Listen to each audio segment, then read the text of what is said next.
మీరు ఎప్పుడైనా గమనించారా? రాత్రి పడుకున్నప్పుడు రేపటి గురించి లేదా నిన్న జరిగిన ఒక చిన్న విషయం గురించి ఆలోచిస్తూ గంటలు గంటలు గడిపేస్తుంటారా? ఒక చిన్న సమస్యను మీ మైండ్లో ఒక పెద్ద భూతంలా ఊహించుకుంటున్నారా? అయితే మీరు ఓవర్ థింకింగ్ అనే ఊబిలో చిక్కుకుపోయారు. ఇది మీ మెదడును అలసిపోయేలా చేయడమే కాదు, మీ ఆనందాన్ని కూడా దూరం చేస్తుంది. ఈరోజు ఈ వీడియోలో అతిగా ఆలోచించడం వల్ల కలిగే నష్టాలు మరియు దాన్ని అధిగమించడానికి 5 అద్భుతమైన మార్గాల గురించి తెలుసుకుందాం. Hi, welcome to inner peace Telugu.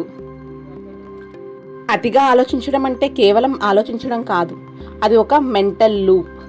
ఒకే విషయాన్ని పదే పదే తలుచుకుంటూ నేను అలా చేసి ఉండాల్సింది కాదు, లేదా రేపు ఏమవుతుందో అని భయపడడం.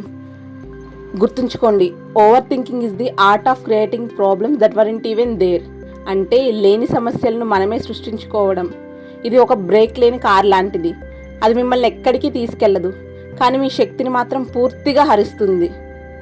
ఈ ఓవర్ థింకింగ్ని జయించడానికి ఇవాళ 5 మార్గాలు మనం చూద్దాం. 1.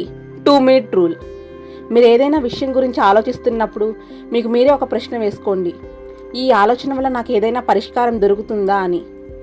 సమాధానం లేదు అయితే వెంటనే ఆ ఆలోచనని పక్కన పెట్టి వేరే పనిలో నిమగ్నం అవ్వండి. ఇంకా 2వది, మీ ఆలోచనలను రాయండి. మీ తలలో తిరుగుతున్న గందరగోళాన్ని ఒక పేపర్ మీద పెట్టండి. మీరు ఎప్పుడైతే మీ భయాలను లేదా ఆలోచనల్ని రాస్తారో అప్పుడు మీ మెదడుకు ఒక రిలీఫ్ దొరుకుతుంది.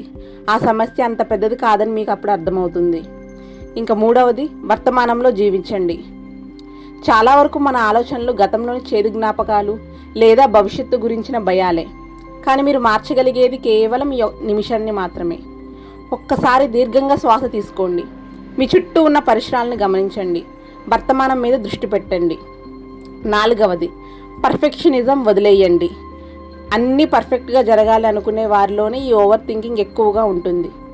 జీవితంలో తప్పులు సహజం. మీరు చేసే ప్రతి పనిలో 100% పర్ఫెక్షన్ కోసం చూస్తూ కూర్చుంటే అసలు పనే మొదలు పెట్టలేరు. ఇంకా 5వది, బిజీగా ఉండండి. ఖాళీగా ఉన్న మెదడు దెయ్యాల కొంప అని అంటారు. అందుకే ఏదో ఒక పనిలో నిమగ్నం అవ్వండి. అది ఒక పుస్తకం చదవడం కావచ్చు, ఎక్సర్సైజ్ చేయడం కావచ్చు, లేదా మీకు ఇష్టమైన పని చేయడం కావచ్చు. మీ బాడీ యాక్టివ్గా ఉంటే మైండ్ ప్రశాంతంగా ఉంటుంది. మిత్రులారా, మన జీవితం చాలా చిన్నది. జరగని దాని గురించి ఆలోచిస్తూ, జరిగిపోయిన దాని గురించి బాధపడుతూ ఈ అందమైన క్షణాలను వృధా చేసుకోకండి. మీరు ఎంత ఆలోచించినా గతాన్ని మార్చలేరు, భవిష్యత్తుని నియంత్రించలేరు. మీ చేతుల్లో ఉంది కేవలం ప్రయత్నం మాత్రమే. సముద్రపు అలలను మనం ఆపలేం, కానీ వాటి మీద సర్ఫింగ్ చేయడం నేర్చుకోగలం. అలాగే ఆలోచనలను ఆపలేకపోయినా వాటికి బానిస కాకుండా ఉండడం మన చేతుల్లోనే ఉంది. ఈ వీడియో మీకు నచ్చితే లైక్ చేయండి మరియు మీ స్నేహితులతో షేర్ చేయండి. ఇలాంటి మరెన్నో మోటివేషనల్ వీడియోస్ కోసం మన ఇన్నర్ పీస్ తెలుగు ఛానల్ని సబ్స్క్రైబ్ చేసుకోవడం మర్చిపోకండి. మీరు ప్రశాంతంగా ఉండాలని కోరుకుంటూ సెలవు.